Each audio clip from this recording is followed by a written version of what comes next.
Hello, thank you for tuning in to this fast chat on malware.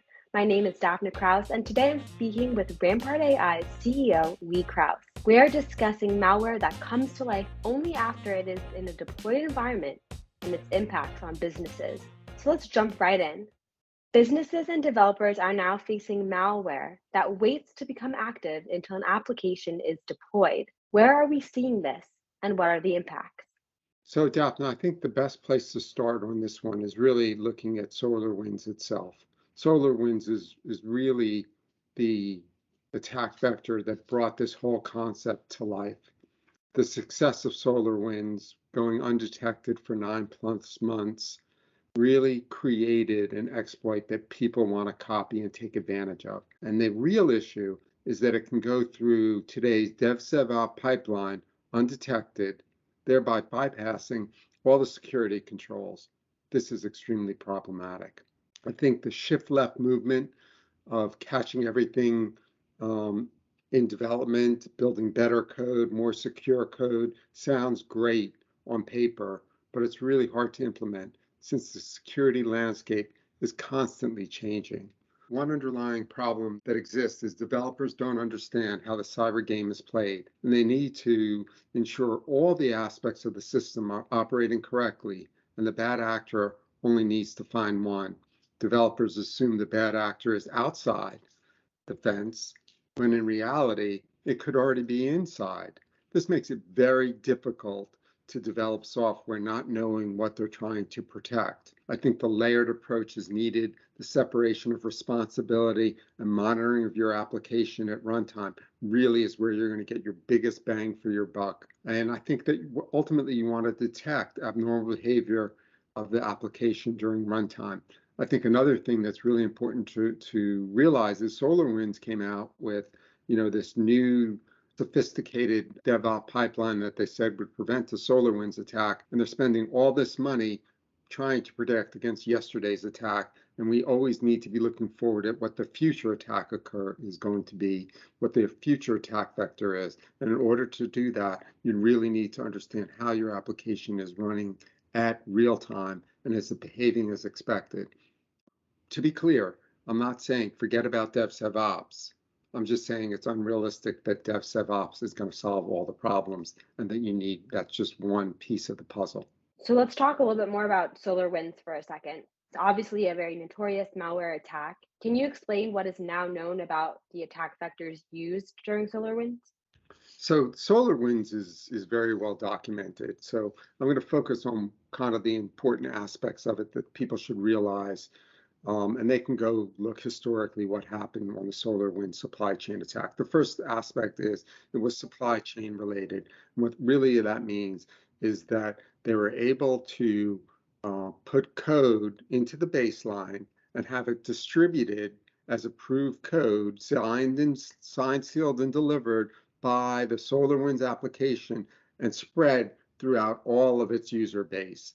So really what's happening is someone now is going in and changing code behind your back.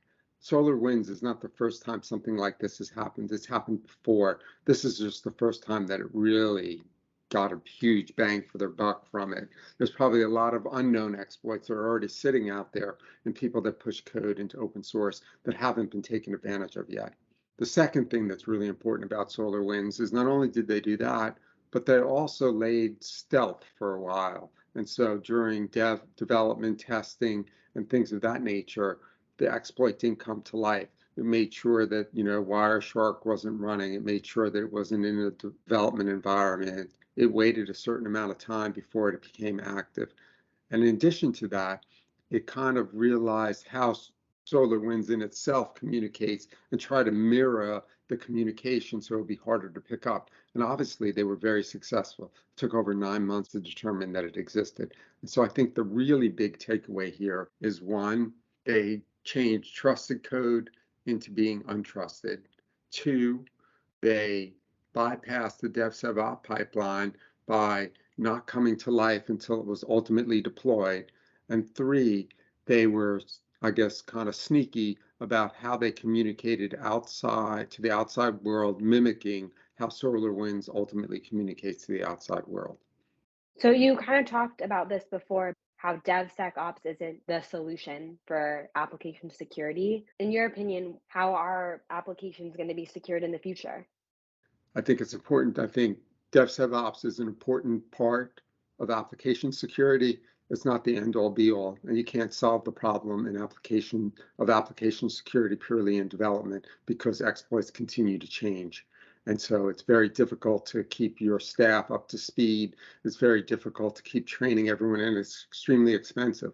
So I think this is where we get DevSecOps to work for the first time, and then we forget about it, just like we develop software and we deploy it and we forget about it. It's very, very hard to maintain the life cycle and continue to maintain it. So that's really the problem that I see in the DevSecOps world.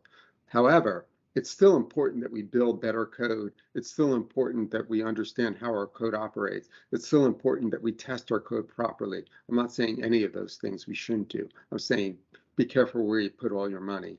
Right. And I don't think all your money should go to DevSecOps. I think your money needs to go into testing of the app. I think your money needs to go into monitoring the app at runtime. I think your app needs to go into ensuring that you patch any known vulnerabilities. Those are the things, and realize what vulnerabilities are occurring at runtime are important aspects as well. That's really the point that I'm making. So I think the answer to your question, though, which is, in my opinion, how do we solve this problem?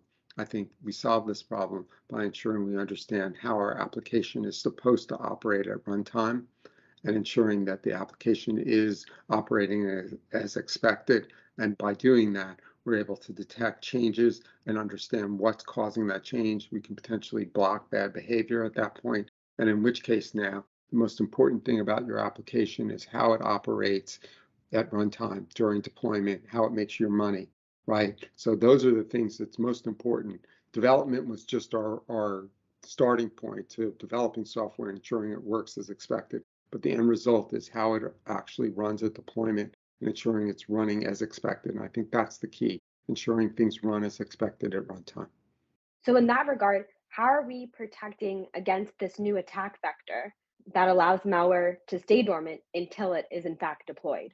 So I think the real key there is that if you're able to build a behavior model, you understand how your application is supposed to work, then that's really what you tested and what you showed worked in development, right? When it goes to deployment now, you're using that behavior model to say, this is how our system's supposed to act. So if someone tries to deploy malware at deployment time, what's going to happen is it's going to be very quickly flagged as behavior that's not normal.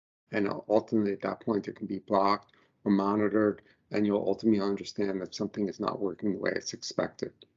Lee, thank you so much for your time. And to our listeners, thanks for sticking around. For more information about Rampart AI, head to rampart-ai.com. Until next time, stay secure.